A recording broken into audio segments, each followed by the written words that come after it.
So hi, welcome to the Noise Podcast. I'm Shane. I'm Glory. And we're here with Cole Rolland. And we have some questions to say about their new single, Echo. So congrats on that, by the way. How do you feel about the response to it so far? Thank you very much. I feel great about it so far. It's the first time that we've ever done a release where I've just put the audio out for about a week, and then we're dropping the official music video next Friday. I'm so accustomed to dropping everything all at the same time, just letting the organic growth kind of take its course. But for trying a totally different strategy, it's been working out really well. Okay. Oh yeah. Why'd you go with that strategy this time around? It's a good question. I think I'm going to try and think of a better way to say this, but I felt like we were always just putting all of our cards on the table all at once whenever we would drop singles. And like I'm a solo artist, so I don't have kind of like traditional band supporting me, and I'm not dropping albums regularly. So when a single comes out, I'd like to kind of stretch maybe like the audience reception of that a little bit further. So by putting out the audio first, letting that kind of run its course, we have like a merch drop in between, and then having the official music video come out. You know, people have heard the song, they're familiar with it now. By the time the video actually hits YouTube, I'm hoping, fingers crossed, because we haven't done it yet, but I'm hoping that people connect with it a little bit better than we have in the past. So okay, that makes sense. Just lengthening the amount of the song's lifespan, at least with like, you know, new content that you have. That makes sense. Yeah. I was trying to squeeze everything I can out of it, man. Yeah, that's fair enough. Yeah. Hell yeah. They're big projects. So yeah, but the song rocks. Thank you very much. Of course. Fuck yeah. So is there any meaning behind the single title or cover art? Yes, actually. Something I was talking to one of my good friends about the other day, and a topic that wait, hold up. Are you guys familiar with the show Black Mirror at all? Yes. Heard of it. Yeah. Okay, gotcha. So quick background, Black Mirror is like standalone episodes that tackle kind of dystopian future concepts on what can happen like when tech just further integrates itself into our lives. Obviously there's pros to that, and then there are drawbacks. And I'm a huge fan of the show, and movies kind of like The Matrix, Blade Runner, kind of some of those like futuristic dystopian movies. And that's what kind of sparked the inspiration for the song. It has a lot to do with the constant, like how tech continually evolving has this potential to just numb people all the time and give us constant distractions. And it's hard to even realize that you're in the distraction bubble when you're really in the thick of it. And that's kind of what the song is about, is like trying to realize that you're trapped in that and searching for that way out. So okay, makes sense. Yeah. So can you tell us a little bit about your writing process for this album or single? Yes, absolutely. I know it's like definitely more of a bigger brained concept than I've bitten off in the past. Like we've, written songs about relationships and things like that connect, with the majority of people. But this one, I was like, you know what, this is a topic I'm personally passionate about right now. So I'm just gonna shoot my shot. But the writing process, I knew after my other two original singles. So me singing is a very new thing. I've come up being predominantly a guitarist for the past 10 years. And then I started adding lead vocals to my songs the past 2 years. So it's in the timeline, it's a pretty kind of fresh installment. And with Echo, I knew with our last two being much more poppy, like pop punk style thing, I was like, man, I've built a lot of fans that love rock and metal over the years. Like, let's just try and write something heavy and try and make it work for my voice. I've never done any like sort of scream vocals in a song before. So this is the first time that's been kind of unveiled. That was like I try and do like a new level up every time, something that's new that I haven't done before. And that was the kind of, fresh addition. And with Echo, I went to the studio with my co-producer, Jonathan DeLisi, and I was like, dude, I just want to make something heavy. Let's start with a riff. And then the topic, we sat and talked for about an hour. And that's where the topic started coming out. And then I knew where we wanted to go lyrics wise from there. All right. So you mentioned like you've cultivated this fan base of like rock and metal fans, but your first couple of singles with you singing were pop punk. Was that because that's just kind of worked for your voice at the time? Or... Exactly why. Okay. Makes sense. That's fair enough. Metal vocals are hard, man. Rock and metal vocals, I give those guys so much credit. It's difficult. Was there like, were you working on that like behind the scenes, or is this just kind of like you being like, let's just see what I can do after doing it for 2 years? You're killing it, Shane. Like literally that. It's I just wanted to push my limits and see what I could actually pull off. And I have, my select group of close friends. And if I show something to them, I know they're going to tell me straight up if it sucks. Mm-hmm. And I got green lights across the board. And I was like, let's just try this and see what the audience thinks. And I've been met with pretty positive reviews so far. So I'm really excited to drop the music video. But being independent and kind of just spearheading the direction of my channel for such a long time, I feel that I'm no stranger to taking freaky risks. And I feel very fortunate to have an audience that's been very adaptable to that. I've had many, I like to call them like eras of my YouTube channel, I guess, where people are like, oh, Cole's in like a big EDM phase again. And like all my videos are just like DJ music. And then it'll go back to rock and metal. And he sings now, this and that. So it kind of feels like it's been a little bit of everything. But that keeps me very motivated and it keeps me very creatively satisfied. So I feel lucky to be able to do that. That's awesome. And it feels like the artists that we talk to that have kind of built their fan base like on YouTube are the ones that have the fan base that are the most don't give a fuck what you put out. We're going to consume it anyway. Because like it's just like those kinds of artists, we talk to them and they're just like, we do whatever the fuck we want, and the fans they eat it up. They love it no matter what. So it's they're awesome. Real ones, man. Yeah. I've noticed that. I love that point. I've noticed that particularly well with I stream on Twitch semi-regularly, and those are always like the like super fans that show up to that and that are they're the most encouraging.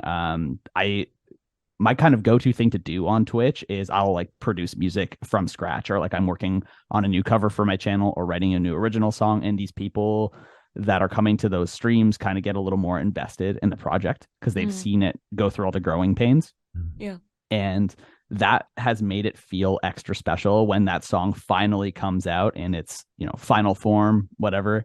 They feel like they were much more involved in the creative process. So yeah, absolutely. Yeah, because with you being a content creator, they're like a fan of you, and the music is like they just got to watch it happen too, so that's why they like it. But on that note of like being a content creator but also making music, do you struggle with that balance at all?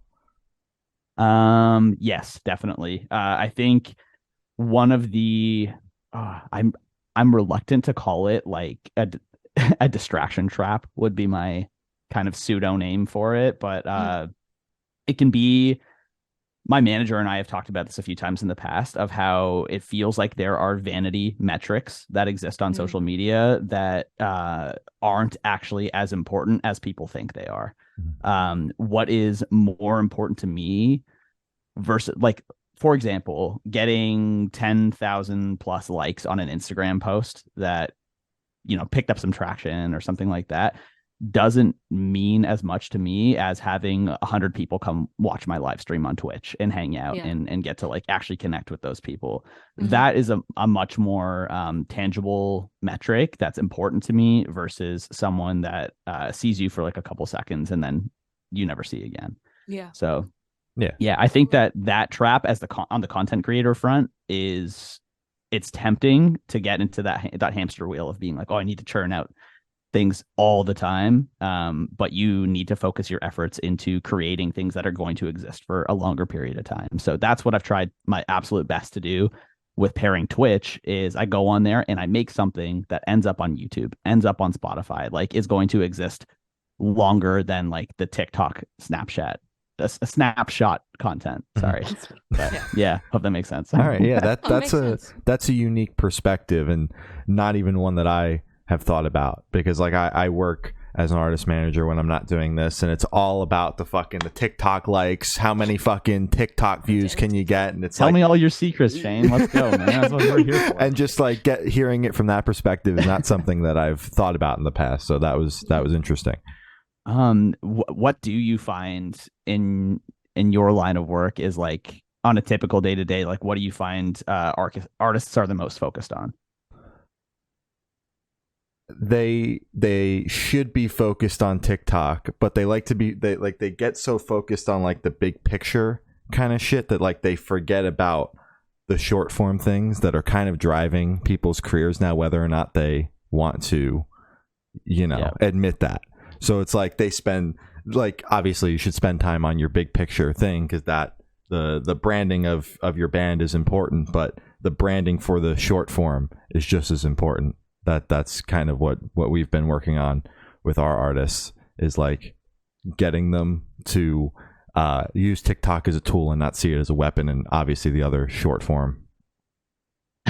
Wait, hold up. Can you expand on this as a weapon? Where's that coming from? Well, like not so, like, maybe not a weapon, but like they see it as like the enemy, because they're scared of putting themselves out there in that way, because a lot of the bands that I work with are like, but I started making music because I wanted to make music. I didn't do it because I wanted to be a content creator. Mm-hmm. Wait till it turns into a business, guys. Exactly. just you wait.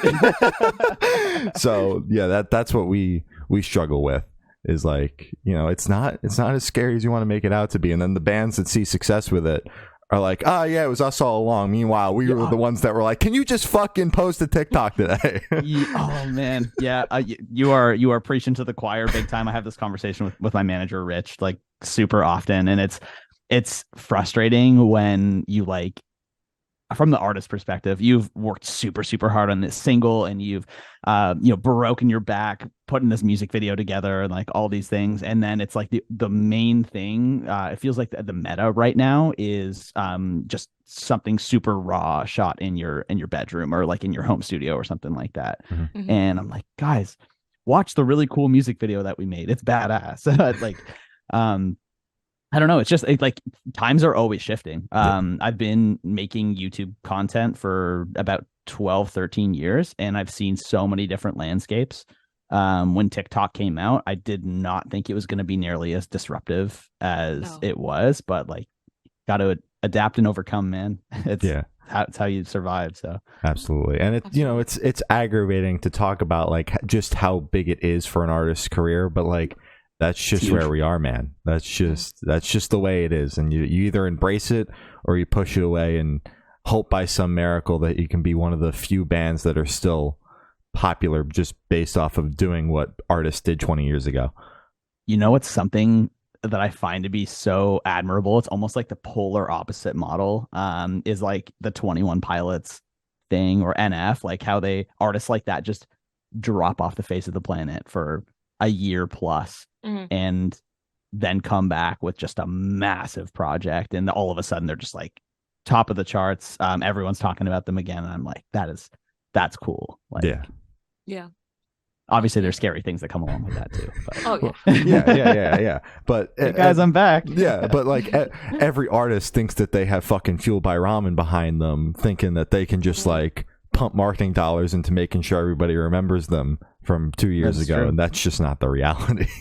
That's true, man. That's true. Yeah. Mm-hmm. So I do actually just want to shift back to your community for a second, because it's amazing to hear that you have just such a flexible, welcoming community of just, you're able to kind of do whatever sound you want to. As you mentioned, you did EDM in the past, but still, do you get anxious putting out like this song? Because as you said, you're a little nervous to start with the vocals, because as you said, rock and metal vocals are very difficult, which I agree they are. I think you did great though.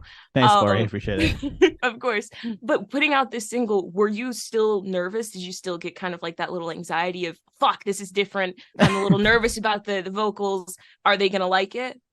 Fuck is a great word to describe it. That's no, that's pretty accurate depiction. I think also too, when comparing this to, let's say, 5-6 years ago when I was putting out like a video a week or like releasing things super, super regularly, there's always that like little butterflies in the stomach feeling. Yeah. But it feels way more intense when you don't release things regularly because you're like, it's been a while. Like, I hope people are into this type of thing. And like I mentioned earlier, I don't feel too like I'm pretty risk averse to doing things that are outside of the comfort zone.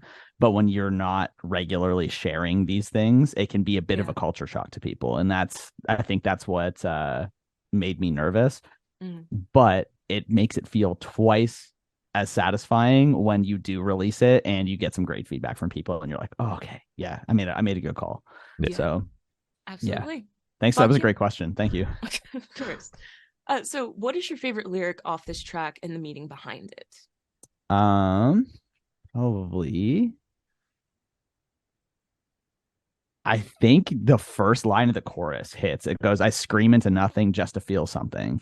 And it plays to what I mentioned earlier with one of the first questions in this episode was how we can become very numbed to this like constant pleasure culture or this constant distraction culture. And although that's meant to, it's like it's really cool that we basically walk around with an encyclopedia in our pocket that like can call anyone at any time. We can connect with people across the world at any time. That's awesome.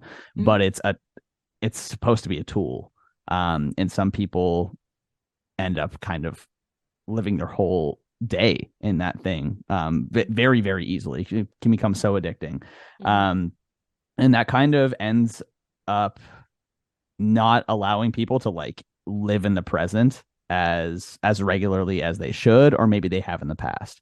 So they can become pretty numb and distracted to reality, essentially. Yeah. Absolutely. So this question should be super, super quick off the top of your head. I want you to describe this single for new listeners in 3 words, no more, no less.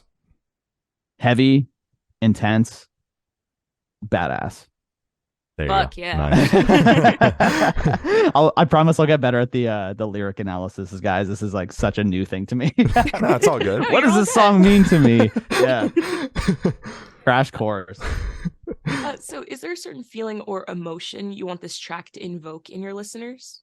Ooh, I want it to make them dig deep. I want people to think and be like, oh wow, maybe I am a bit of like a slave to this thing. Like, what happens if, what would it be like if I just left it at home for a full day and just like lived my life and went out and didn't even think about it.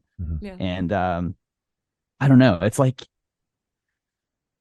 sometimes when I first released the audio, I had it in my Discord server and I was kind of just seeing people's initial thoughts like pour in, and you can spin the song in a couple ways. Like, one could be about like what it feels like to be depressed, and it could kind of feel like each day is like an uphill battle. That can kind of feel like you're stuck, which is like terrible feeling to have. But there's also that perspective that like no matter what way you're feeling right now, that will come to an end and there will be kind of a new chapter. So I think I want people, my ideal outcome would to have this song allow people to think introspectively about the way that they feel and how they spend their time.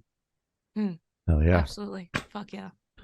So what band or artist influence do you think you hear the most on this track, if any? Definitely some.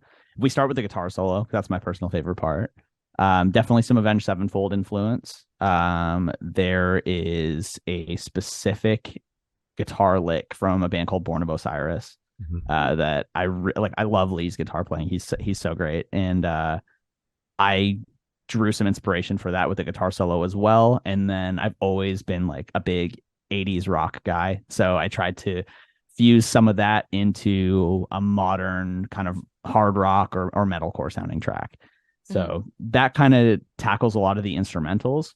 When it came to the overall cadence of the riffs and how we structured the choruses and stuff, I was like, what would it sound like if this was to be played as like a pump up song for like a sports team or like kind of like a big anthem, something like that instrumentally. And then when it comes to lyrics and melody, we try to make as much of an earworm, just catchy chorus as we can, but have lyrics that are memorable. My girlfriend is a big lyrics person, and when I show her my music, if it's not lyrically strong, I can see it all over her face right away. She's just like, this ain't it. So I had to think a lot more about how I was going to connect with people in that way. So I hope that answered the question. Oh, that did. Yeah. That did. Yeah. Okay, cool. Yeah. Wait, I didn't even list any bands except for the guitar solo. Sorry. Bad Omens, Bring Me the Horizon, Great Influences, maybe a little bit a Day to Remember. Yeah, Bad Omens is killing it this year. So amazing, good. Yeah. They're a great band. Yeah. Oh yeah. So are you able to touch on any particularly challenging or standout moments from the creation of this track, positive or negative? I pushed myself vocally way harder than I ever have in the past. I have an original song that came out at the end of 2021. It was my first kind of like debut original song, lead vocals, frontman role. It's called Ignite. And comparing the vocals on this one, mid 2023 to even a year and a half prior, it's a huge difference. I think one of the biggest things with singing, like actually being in the trenches with it, that I've noticed is confidence goes a long way in your delivery. It feels great to be able to exhibit that and practice it more in the studio setting instead of being that overconfident live vocalist that maybe needs to practice a little more. But when I'm getting to do this stuff in the studio and experiment and like layer up, on a final chorus, layer up like 12 different vocals and all the big gang parts and just making it sound massive feels awesome. Like those are the kind of I've always loved listening to like vocal only tracks or like just like acapella tracks and being like, oh, I can hear all the different layers. It's so cool. Yeah. And then obviously the scream part in the second verse is that's totally brand new. And I tried to challenge myself to hone my like lower vocal register a lot more. That's something that I find a lot more difficult than belting. So I wanted to just utilize all ranges in this song and try and make it sound very dynamic. Absolutely. Oh yeah, right. And I also just wanted to touch on, just out of curiosity, because you have covered a ton of different genres, has a particular genre like stood out to you that you want to kind of go more in depth with? Is this the genre? Do you want to do more metal / rock, or are you still kind of floating around? For original music or for covers?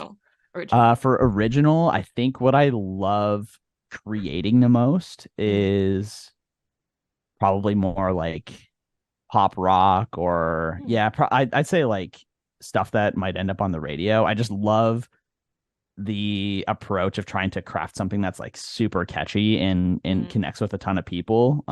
Might be a bit of a cookie cutter answer, but I just really enjoy it.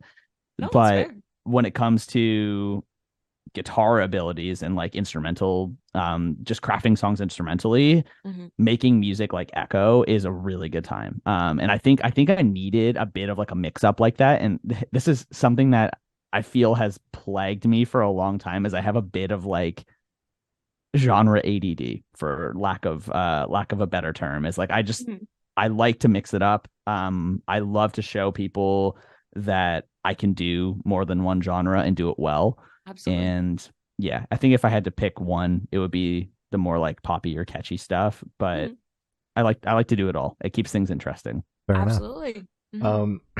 So we have to ask, obviously the song just came out, music video comes out in a little bit. What is next for you after that? After that, I've got another one.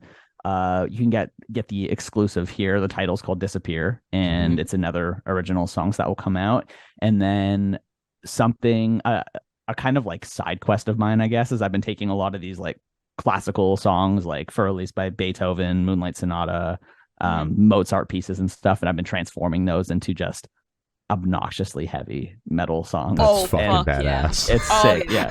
Okay, that's what I like to hear. And I've done 6 of them so far, and I'm actually finishing up my 7th one today, and that will come out shortly after the music video for Echo. Like I said, it's just kind of like a fun side quest of mine, but people seem to really enjoy them. So have you been you've been putting out those as they kind of get finished, so they're out in the open, we can go find them after this? Yeah, the EP is called Classical is Metal. Very bold statement, but like, dude, it works. It just works. All right. Yeah, I gotta check that shit out. Yeah. Oh yeah. Cool. That's what I like to hear. Thanks for asking, guys. Of course. So if your project was a dish, what dish would your project be and why?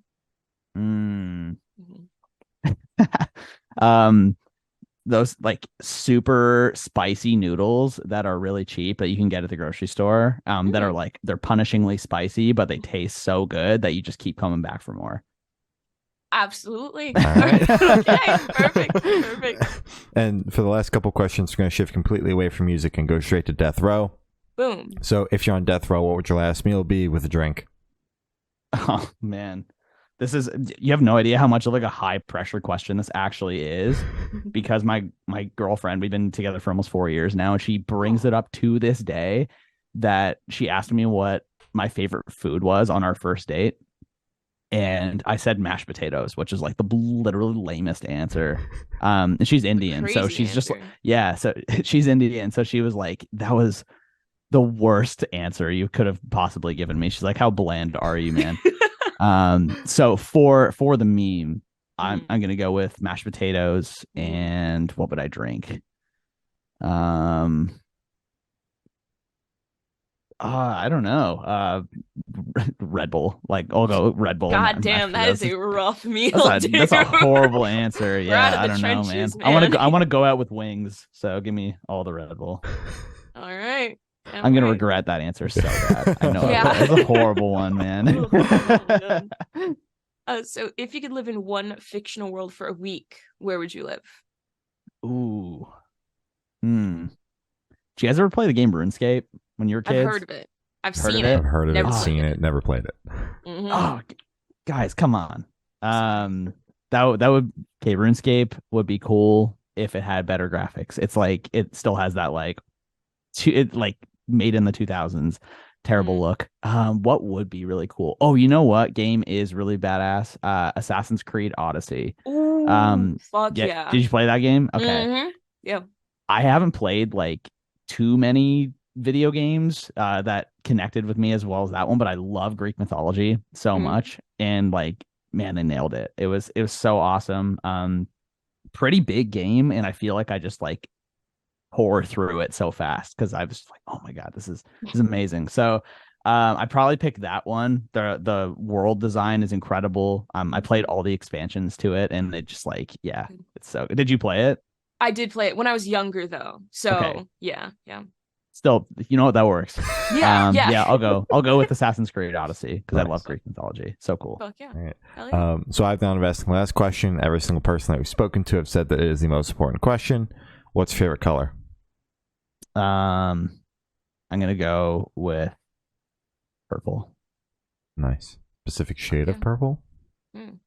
I have a guitar back here that I would grab if my headphones weren't plugged in, but it's like, okay, we did like a pink in the middle burst to like a deep purple, and it's probably my favorite guitar like aesthetic burst that I've ever had done. It looks super good. Nice. So, yeah, right. I'm gonna go with that. Like maybe like not quite a like magenta, but yeah, something between that, like a deep purple. Sounds good. Oh yeah. So as I said, that's all the questions we have today. Is there anything that you would like to plug? Echo music video, June 30th on my YouTube channel, Cole Rolland. It will be very, very easy to find. It will be all over the place. Just go watch that, drop a comment, let me know what you think about it. And that's all I want to plug. I want to keep it simple. Just that. Oh yeah. All right. Well, thank you for now. It's been Cole Rolland, and we have been the Good Noise Podcast.